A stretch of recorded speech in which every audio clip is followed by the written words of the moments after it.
তুমি ঈদের বাজার করেছো? Have you done your Eid clothes? Have you done your Eid clothes? আমি এখনো ঈদের বাজার শুরু করিনি। I haven't started Eid shopping. I haven't started Eid shopping yet. অনলাইনে কিছু অর্ডার দিয়েছি। I ordered some items online.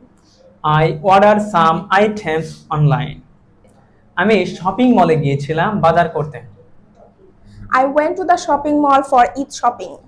I went to the shopping mall for Eid shopping. কোথায় ডিসকাউন্ট বেশি দিচ্ছে? Where are they giving the best discount? Where are they giving the best discount? বাজারে অনেক ভিড় ছিল। There was a huge crowd in the market. There was a huge crowd in the market. এবার ঈদের collection অনেক ভালো। This year's Eid collection is really good. This years Eid collection is really good. সবকিছু আগে কিনে ফেলাই ভালো। It's better to buy everything early. It's better to buy everything early. Thank you everyone. Please follow us to get more videos.